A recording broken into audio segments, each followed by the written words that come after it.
বুড়িমা, মুই তোর থেকে বড়, তোরে লালন পালন করি, এই কোলাপিটি করি মানসি করছি মায়ের মতো। মা তো নয়, কাজের লোক। কাজের লোক কখনো মা হয় নাকি? কিরে বুড়িমা? তাই তো ভানু, বুড়িমা, আজ যদি তোর মা তোরে কইতো, তাহলে তো মার কথা শুনতিস। মুই কাজের লোক, মোর কি দাম আছে ক? কোলাপিটি করে খালি মানুষই করছি, কাজের লোকের কোনো দাম থাকতে নাই। তাকিয়ে আসিস কি? কেন তাকিয়ে আসিস? ঠিক তো কইছি, কতবার তো কইছি, দুটি খা খা মা খা। শুনছিস? শুনিস নাই? কেন রে?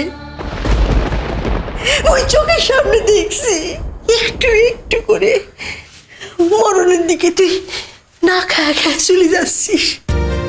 এই ওর ভাল লাগে, ওর কষ্ট হয় না? এই বুকটা যেখানে তোর কোলে পিঠে করে মানুষ করছি, সে বুকটা ফাটে যাচ্ছে, কষ্ট হচ্ছে বুড়িমা। বুড়ি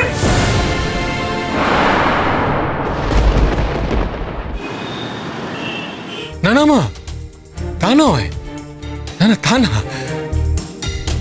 দেখো, সম্মানের সঙ্গে বেঁচে থাকতে গেলে তো অর্থের প্রয়োজন হয়। দেখো, বড়দি আমাদের বাড়িতে রয়েছেন, তার সব দায়িত্ব আমাদের, এবং আমরা বরাবর সেই দায়িত্ব পালন করে এসেছি। কিন্তু বাদশাহ ওই চাকরি পাওয়ার পর থেকে একটা মোটা অঙ্কের টাকা এই পরিবারকে দিত। আমাদের পরিবারে তো বুঝতেই পারছো, লোকজনের সংখ্যা তো কম নয়। আমি জানি না আপনারা এই সমস্ত কথা আমাকে কেন বলছেন, আমার এই সমস্ত ব্যাপারে কোনো ইন্টারেস্ট নেই। তুমি যে আমাদের বড় বৌমা, তোমাকে তো সব কথাই জানতে হবে। জানো মা, আমার বিশ্বাস আছে যে বাদশাহ একদিন ফিরে আসবে। হ্যাঁ, ফিরে আসবে। ততদিন তোমার এখান থেকে কোথাও যাওয়া চলবে না মা, তোমাকে এই সংসারে থাকতে হবে। হ্যাঁ, দেখুন, এই সংসারে এতদিন যা হয়ে এসেছে তাই হোক, মানে এই সমস্ত জানার বা এই সমস্ত বিষয় নিয়ে আপত্তি করার কোনো প্রশ্নই উঠছে না। ইনফ্যাক্ট এই ডিটেলগুলোই আমি জানতে চাই না। তুমি জানতে চাই না বললে তো হবে না মা। এখন থেকে বাদশার যা কিছু সবই তো তোমার, তাই তোমাকে সবই জানতে হবে, এবং প্রয়োজন হলে তোমাকে ওই বাদশার ওই কাজের জায়গাতেও একবার যেতে হবে। আচ্ছা ঠিক আছে, যদি প্রয়োজন হয় আমি না হয় যাব। এই তো আমার নকি বৌমা, আমার নকি বৌমা, একটু বসো না, একটু বসো না, একটা কথা বলি। না ঠিক আছে। শোনো না বৌমা, তুমি এই সংসারে একটু মানিয়ে গুছিয়ে থেকে যাও, বুঝেছো? হ্যাঁ, এখানে হয়তো কয়েকজন শুধু তোমাকে একটু কথা শোনায় মাঝে মাঝে, কিন্তু বাড়ির আসল গার্জেন যারা, তারা কিন্তু তোমাকে কিচ্ছু বলেনি, মোটে কিচ্ছু বলেনি কো।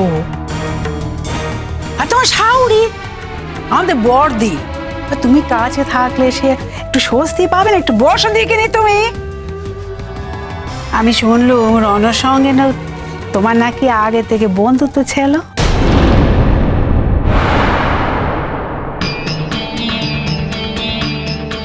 ভালো কথা, সে তো খুব ভালো কথা। সে এখন তার কাজে একটু বাইরে গিয়েছে, কাজ শেষ হয়ে গেলে তার ফিরে আসবে তো।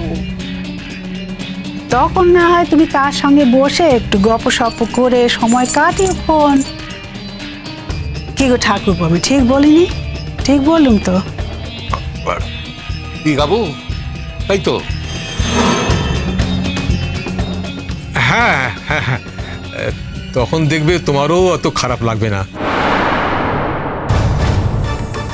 আমি জানি মা, আমি আমি আমি বুঝতে পারি তুমি লেখাপড়া জানা মেয়ে, তোমার পক্ষে এই বাড়ির সকলের সঙ্গে মানিয়ে চলা সহজ কথা নয়।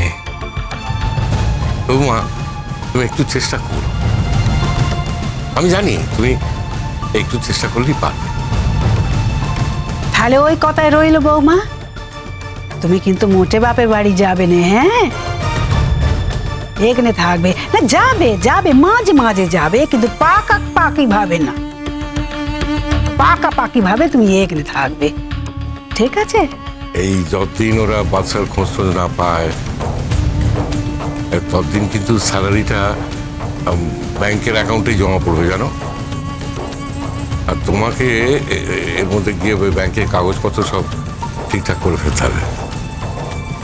দেখুন, আমার যা যা করণীয় আমাকে বলে দেবেন, আমি করে দেব।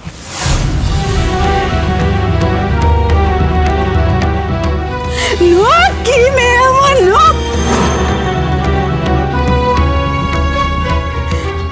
কি বৌমা, কি বৌমা, দেখছো কত ভালো মেয়ে, এমন ভালো মেয়ে মোটে হয়নি গো, কি মেয়ে, কি বৌমা।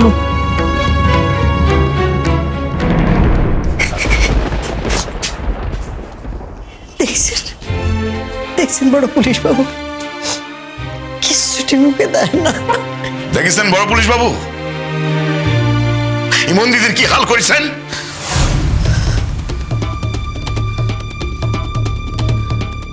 আপনারা সবকিছুর জন্য বারবার আমাকে অ্যাকিউজ করছেন কেন? কেন করিবেন? ইমন দিদির সেদিন তখন আপনার পায়ে পড়েছিল, আপনারা আলাদা করে দেখা করি কইছিল যে তার বাবাকে ওই অ্যাকশনে নিয়ে যেতে না। সেদিন আপনি ওয়াকে অপমান করে তাড়া দিয়েছিলেন। সেদিন যদি তার কথা শুনতেন, তাহলে আজ তো আপনার এই দিনটা দেখতে হতো না। হ্যাঁ, বোঝা দাদা তো ঠিক কথাই কইছে। আপনি তো আপনার নিজের দিকটা শুধু দেখেছেন। এই ইমন দিদি আপনার জন্য শুধুমাত্র এলাকায় থেকে গেছেন, ইয়ার কোনো দাম নাই না? আর তাছাড়া আমরা সবাই মনে করি পুলিশ বাবু এই ঘটনার জন্য আপনি দায়ী। আপনি দায়ী। শুধু তাই না, ইমন দিদির আজিকা দিনের জন্য আপনি দায়ী। পুলিশ বাবু, মুই একটা কথা কয়ে দিচ্ছি, আপনার হাতে তো অনেক ক্ষমতা আছে, কিন্তু আমাদের এই গ্রামের মানুষের কিন্তু একটা ক্ষমতা আছে। কি বলতে চান আপনারা? আর আপনি জানেন এরকম ভাবে কারোর সঙ্গে কথা বলা অন্যায়। না, অন্যায় না।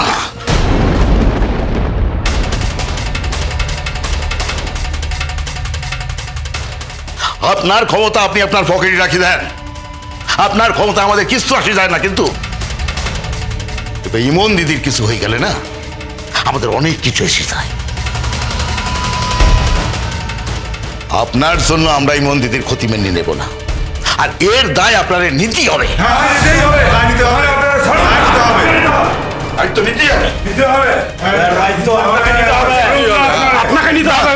দাঁড়ান, আমার কথাটা একটু শুনুন।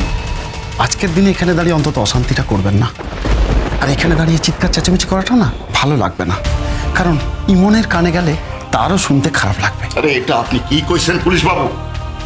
উহা তো ভাবিতেছেন উহার মনে কোনো পাপ নাই, আর কোনো দোষ নাই, আর ওই কারণে ইমন দিদির জন্য উহার মনে কোনো অনুতাপই না। খারাপ, একদম চুপ। এইবার কিন্তু গ্রামের লোক বলে আর আপনারা আমার পাশে দাঁড়িয়েছেন বলে সব কথা কিন্তু মেনে নেব তা কিন্তু নয়। কি করিবেন, কি করিবেন আপনি? আমাদের সবাই ধরে নিয়ে যাবেন তো? ধরেন না। আরে কজনাকে ধরবেন? সারা গ্রাম উজাড় করে ধরে নিয়ে যাবেন? সারা গ্রাম কিন্তু ইমন দিদির সাথত। আপনি এলা একা, আপনার এই আইনের ক্ষমতা দিয়ে কিছু করতে পারবেন না, কিচ্ছু না। আর আইন কিন্তু মানুষের উপরে না, আইন মানুষই তৈরি করে, মানুষে।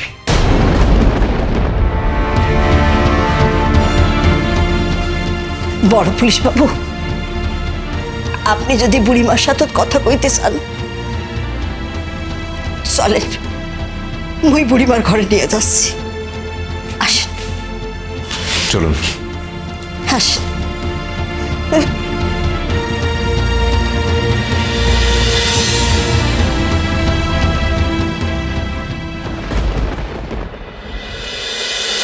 কুসুম দোলা কুসুম দোলা, চলো চলো চলো চলো চলো পাল্টা